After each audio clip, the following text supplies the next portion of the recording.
Have you had plantar fasciitis?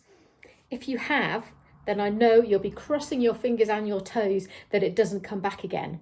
But let's talk about plantar fasciitis, what it is, what you can do about it, and how it can affect you as a runner, because it's quite common in runners and is a really, really annoying thing that keeps you out of your trainers. So the plantar fascia is a strip of connective tissue that runs along the bottom of the foot from the heel right up to the base of the toes. It's quite handy for runners because it has a kind of elastic property. So it absorbs some of the impact when your foot hits the ground, and as it springs back into position, it helps to propel you forwards. Now, we don't really understand plantar fasciitis. Normally, the word itis on the end of anything means inflammation, and there can be a little bit of inflammation in the early stages of plantar fasciitis, but after that, inflammation doesn't seem to be much of a feature, so it's really very poorly understood. It is more common in people that are very active, but it's also common in people that are very sedentary, so it's really, really difficult to work out what the cause is. So, it's much more common in certain types of runners. It's common if you're a beginner runner. It's common if you're increasing your distance, your intensity, or your volume of running quite quickly. It's also more common if you have biomechanical problems, so maybe you're landing slightly differently. It's possibly related to having a weak foot arch, but it's not certain. It's also possibly related to the way that your foot lands on the ground, and also possibly related to the type of footwear that you have as well. So all of those things, all of those factors can make it more likely that some runners get it than others.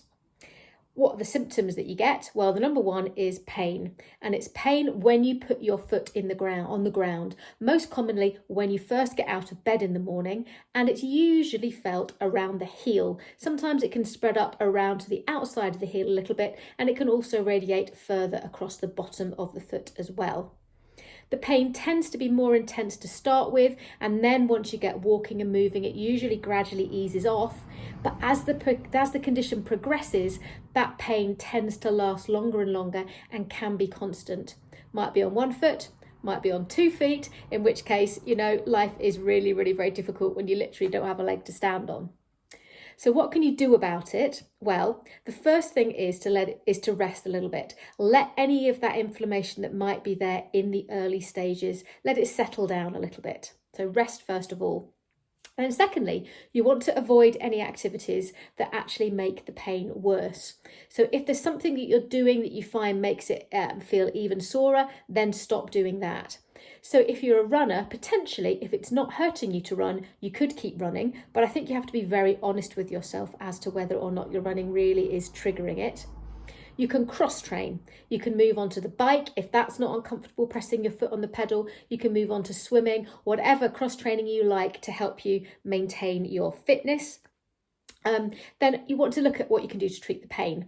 So you can use a simple painkiller like paracetamol, anti-inflammatories such as ibuprofen can be helpful as well, and so can things like ice. Maybe applying an ice pack can be good. Another tip is to have a frozen bottle of water and to roll that underneath your foot. You can also use a spiky massage ball or a golf ball underneath, and that can give your foot a nice massage as well.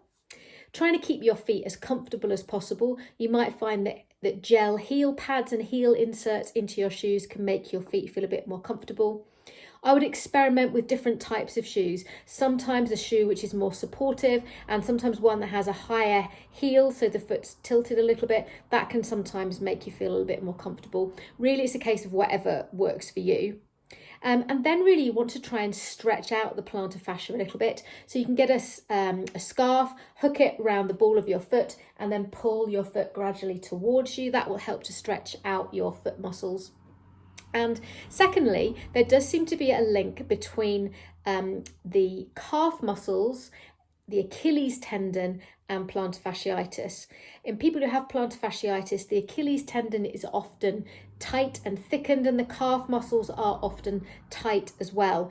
Now, it's a bit of a chicken and egg. Do they come and cause the plantar fasciitis, or is the plantar fasciitis caused because of the Achilles and the calf problems? Difficult to know, but certainly stretching and strengthening calf muscles is now a good form of treatment for plantar fasciitis. So you can do simple calf strengthening exercises like standing off the edge of a step, letting your heels drop down. That will stretch out your calf muscles, maybe 1 foot at a time to start with, just so you can build up the pressure and the intensity gradually. If none of those things are helping, or if you think that you may have a biomechanical problem or something to do with the way you walk, the positioning of your joints and your feet, etc., then I really advise going to see a physiotherapist. They can look for all those types of imbalances. They can give you personalised exercises to help you return as quickly as possible. And they may lead you on to further assessments, further treatments. There are things like splints, which keep your foot flexed at night time. There are steroid injections, there's shockwave therapy. There are other things that can be done for those cases where it's a little bit more stubborn, really. So in terms of running, as I say, be honest with yourself. Should you be resting? Is it really triggering it? If what you're doing isn't hurting, then there isn't really any really good reason not to run.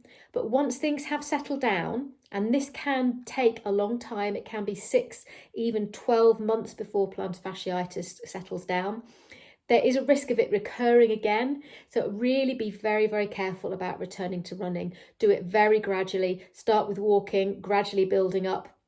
Maybe have a look through all the reasons why plantar fasciitis might be affecting you in the first place. Were you increasing your miles too quickly? Have you got a decent pair of trainers? Were you running on an injury, so you were running a little bit differently from normal? Any of those things that might have triggered it, can you address those before you get back to running, alongside continuing to do the stretching and strengthening exercises? Fingers crossed you'll have a smooth return to running, but it can sometimes be a little bit of a risk balance exercise. But be positive, because it does get better. You can manage it and it won't ruin your running career forever.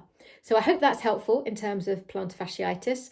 There's more about this in my book, Run Well. If you head to my website, drjulietmcgrattan.com, you'll find out all about my book. And there's lots and lots of other blogs to guide and advise you there. And if you subscribe, then you'll get a notification every time there's a new post.